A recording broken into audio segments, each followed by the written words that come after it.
Stricter gun laws and firearms control may be behind fewer people being shot dead in South Africa.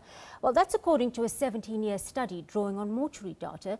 Gun-Free SA says in 1999, 45% of murder victims were shot. Now the figure is just 33%, while the murder rate has also dropped as well. According to the study, gun-related deaths declined more than 60% between 1997 and 2007.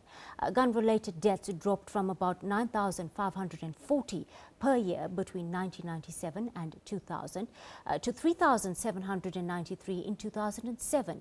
It was also during this time that stricter firearm control laws were implemented. But pro-gun lobbyists say that most of the gun-related crimes are committed with illegal weapons and not by legal owners of firearms in the country.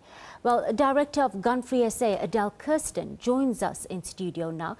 Good afternoon, Adele. Always a pleasure having you on the SABC News Desk. Thanks. Good afternoon, Kirsten. Thank you for having us. Tell us, what makes this particular study so distinctive? I think there are a number of things about it. The one is it's taken over a much longer period. So we're talking about a period of 17 years. But it's not just the length of the period. What's significant about the study is that it's looking at gun-related deaths prior to the implementation of stricter gun laws, during effective and good implementation of stricter gun laws. And then you see in 2011 the beginning of a slight upward trend in gun deaths. So you see the significant reduction of almost 60%. And then 2012, 2013, a slight increase, which matches, in fact, the trend in our murders as well as we've seen in SAP's annual crime.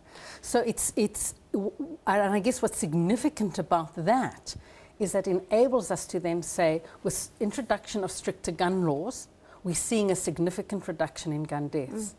And then round about late 2010, early 2011, we know that there are significant problems and challenges in the Central Firearms Registry.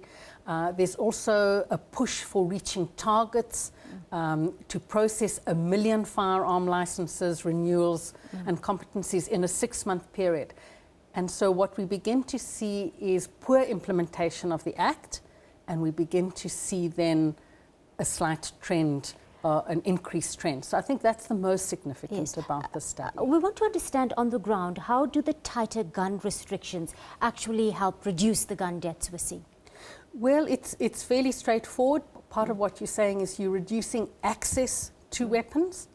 So, and you're reducing who, or you're controlling much more strictly of who can own which weapon.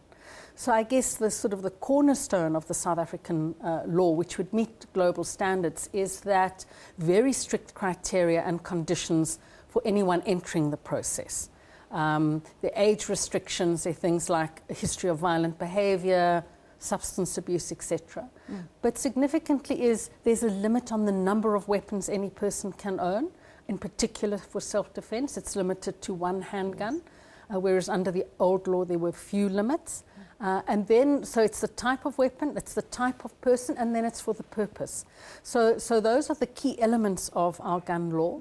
And I guess an innovation in our gun law is a 2-step process of first obtaining a competency certificate and then only getting the license. And then there's the concept of renewal, which is recognizing that once you've issued someone with a firearm license and deemed them fit and proper, their status can change over a period of years. It can change immediately, but we have a renewal system where for something like a handgun, you have to renew every 5 years. It does sound like a really tedious process to get a hold of a legal gun in the country right now, as it should be. How difficult is it to get a hold of an illegal gun in South Africa currently? Well, I guess what listeners need to understand is the link between legal and illegal. The majority of guns in the world are manufactured legally. It's a legitimate industry. So a weapon, a legal weapon, technically becomes illegal if it's lost, stolen or traded fraudulently. So the minute you steal a weapon directly off a police officer, we've just had a number of incidents this week demonstrating that. You have an armed robbery in a business or in a house and the legal weapon gets stolen, it automatically becomes an illegal weapon. And so that's why and once a weapon enters the illegal market, it's very hard to measure how many guns are circulating in the illicit market, but it's also very hard to other than through amnesties and through police intelligence, it's much more difficult to control weapons once they've entered the illicit market. So the key point of control has to be your legal stocks, whether it's with civilians or whether it's with the state. All right, Adele, very quickly, we are running out of time.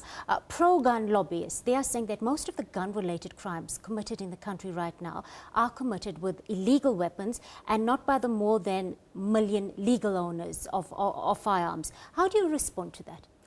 Well, we don't have enough of that data. What we do know is that legal guns are particularly used in things like intimate femicide. And given the previous point I made, that the majority of guns that are used in crime are deemed to be illegal. So at one level, that point is correct, but they come from a legal source. Thank you, Adele, for sharing your insights with us on the News Today desk. That was Adele Kirsten. She's the Director of Gun Free South Africa, joining us on the News Today desk this afternoon.